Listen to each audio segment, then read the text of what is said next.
All right, so today we're going to be looking at something pretty cool. GPTs for illustrations. So you know those prompt books that artists use? Right. Imagine if you could have like something way more powerful, something that Wow. could whip up artwork based on your ideas, not just generic stuff. And that's GPTs, basically in a nutshell. We're taking a deep dive into a podcast episode from the Side Hustle Diaries. It's called The Power of GPTs for Illustrations, Why They're the Smart Choice. And we're going to see, how is this tech really kind of shaking things up? Yeah, I think you hit the nail on the head there. It's not just like a time saver or anything. It's really changing how we even think about creativity and the resources you need, especially if you're, just starting out or if you're working on your own. Yeah, definitely. So before we jump into all the cool stuff GPTs can do, can we back up for a second and just break down like what they actually are? I get the generative part, but the rest of it, GPT, what does that stand for? Right. GPT stands for Generative Pre-trained Transformer. So think of it this way. It's like AI that's been fed like a massive library of visual data, That pre-training part is what lets it understand and create images Hmm. based on, all the patterns and styles it's learned. So it's not just like copying stuff, it's like actually creating something new based on, I guess kind of like how an artist gets inspired by different styles or whatever. Exactly. And that transformer part, that's where it gets really interesting. That refers to the architecture of the AI, like how it processes information, makes connections. So that's what lets it create custom art, from your input, way beyond what like, a generic prompt book could ever do.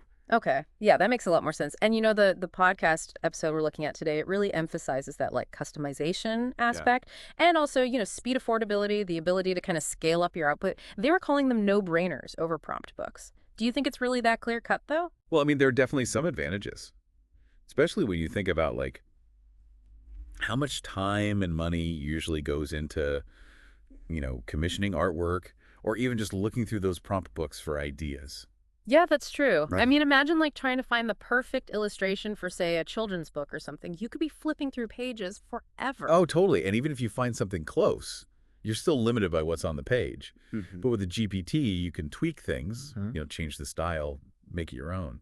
And getting different variations is so easy. Yeah, so I guess that's where the speed and the scalability comes in, like the podcast host was saying. Exactly. Like, let's say you need illustrations for a bunch of social media posts. You can just pump those out in no time compared to, designing them all by hand. Yeah, that's Yeah. wild. Oh, and the podcast host, by the way, is your name from the Side Hustle Diaries. And they actually have a whole platform called Side Hustle Digital Store where they offer these different illustration GPTs. But it's not just about using like pre-made ones, right? All right. They also have a membership. Yeah. That teaches you how to actually make your own GPTs. Yeah. They even have a class and everything. Whoa. So you could like potentially not only create your own art, but also build the tools to create even more art. Exactly. It's like they're not just handing out fish, they're teaching you how to fix. I like that. The podcast host was really, emphasizing how this could be a game changer for folks who are building their own businesses, like authors or digital creators and stuff. Yeah, definitely. It opens up a ton of possibilities. Like, think about it. You're an author. You need a cover illustration for your book. Mhm. Instead of hiring an artist, which can be super expensive, you could use a GPT and get something totally unique, something that fits your vision perfectly. Plus, like you said before, you can generate a bunch of variations really quickly, which is super helpful, to see what works best. Totally. Or imagine you're running an online store. You need product mock-ups. You could use a GPT to create those visuals instead of having to, photograph a physical product every time. Wow. So we're talking saving time and money, but also having way more creative control. That's pretty powerful stuff. Yeah, it is. And it kind of leads to an interesting question. If creating high-quality illustrations becomes this easy and accessible, how does that affect the value of human-created art, Yeah, that's a big one. It seems like this tech could really like shake things up in the art and design world. And we're already seeing some people, voicing concerns about that. Oh, yeah, for sure. It's a valid concern. But I think it's also important to remember that, art is about more than just technical skill. It's about expression and emotion and, connecting with an audience. Right. A human artist brings their own experiences and perspectives to their work, something an AI can't really replicate, at least not yet. Exactly. And just like photography didn't replace painting, I doubt GPTs are going to like completely replace human artists. Yeah, maybe it's more about how these tools can be used to like augment human creativity, kind of like how digital editing software changed photography. Yeah, that's a good analogy. It's not about replacing humans. It's about giving them new tools.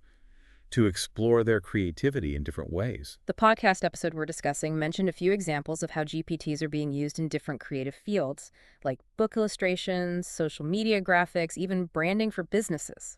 It's really fascinating to see how adaptable this technology is. Yeah. An author can use it to bring their characters to life. A social media manager can create eye-catching visuals. A small business owner can design their own logo. It's pretty empowering. It is. Imagine being able to create all your own marketing materials without needing to hire a designer. That could be huge for someone just starting out. Absolutely. And it's not just about saving money. It's about having more control over your brand's visual identity. Speaking of control, one of the things that really struck me about Side Hustle Digital Store is that they're not just selling access to these GPTs, they're also teaching people how to build their own. I think that's key. It's about giving people the knowledge and tools to not just consume this technology, but to actually understand how it works and even create their own tools. Yeah, it's like they're saying, here's the fishing rod, and by the way, here's how to build your own fishing rod. It takes empowerment to a whole new level. It does, and it also opens up the possibility of people creating and selling their own custom GPTs, potentially creating a whole new market for AI-powered creative tools. That's a really interesting thought. We could see a whole ecosystem of creators emerge, some specializing in creating art with GPTs, others specializing in building GPTs for specific needs. It's a fascinating evolution, and it raises some interesting questions about how this might impact the traditional art and design industries. We've already talked about some of the potential concerns, but there are also some really exciting possibilities. For example, could this lead to a democratization of design, making high-quality visuals accessible to a wider range of people and businesses? That's definitely a possibility. Imagine a world where anyone with a computer and an internet connection can create professional-looking graphics, regardless of their artistic skills or budget. It could really level the playing field for small businesses, nonprofits, even individual creators. It could open up a whole new world of creative expression. It's exciting to think about, and it reminds us that technology is a tool. And like any tool, it can be used for good or for bad. It's up to us to guide its development and use it in a way that benefits society as a whole. That's a great point. It's not just about the technology itself, it's about how we choose to use it and the impact it has on our world. Exactly. And as we wrap up our deep dive into this topic, I think it's important to remember that this is just the beginning. AI is rapidly evolving, and GPTs for illustrations are just one example of how this technology is starting to reshape the creative landscape. It's a journey of discovery, and we're all along for the ride. But before we sign off, I want to circle back to one thought that keeps coming up for me. I'm all ears. What's been on your mind? We've talked about GPTs like leveling the playing field for creativity and stuff, but what if it tilts it in a whole new direction, Could this tech make artistic skill, how we traditionally think of it, less important? It's a really interesting question, and I think it gets to the heart of what makes this whole discussion so fascinating. If anyone can create, amazing visuals just by typing in some prompts, what does that mean for the artists who have spent years honing their craft? Right. It makes me think about how digital music production changed the music industry. Suddenly, anyone with a laptop could make studio quality tracks. And it led to this explosion of new genres and styles, right? Where Some people embraced the technology, some were resistant, but ultimately music evolved. So maybe that's what we're seeing here with GPTs and illustration. It's not about replacing human artists, but about expanding the definition of what it means to create art. Yeah, it could be about shifting the focus from technical mastery to conceptual vision. The ability to come up with ideas, to curate styles, to tell a story through visuals.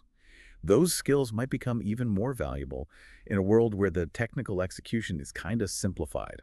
It's almost like the GPT becomes a collaborator, a tool that helps artists bring their ideas to life in ways they couldn't before. And it could open up the world of art to people who might not have considered themselves artists before.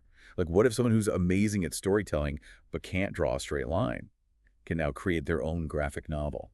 That's a really cool thought. It reminds me of how Side Hustle Digital Store is empowering people not just to use GPTs, but to build their own. Okay. It's about democratizing the tools of creation, not just the art itself. Exactly. It's about lowering the barriers to entry and giving more people a chance to express themselves creatively. So maybe instead of worrying about GPTs replacing artists, we should be thinking about how they might empower a whole new generation of creators. I like that perspective.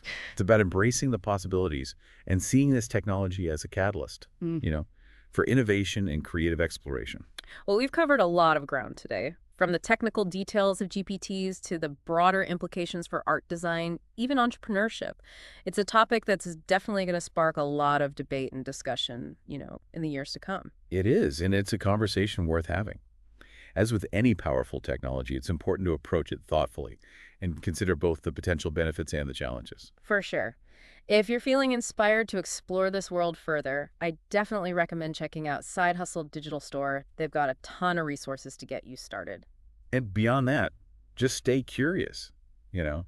Keep exploring. This field is evolving so rapidly. Who knows what incredible new tools and possibilities will pop up in the near future. That's a great note to end on. Thanks for joining us on this deep dive into the world of GPTs for illustrations. Until next time, keep creating, keep questioning, and keep pushing the boundaries of what's possible.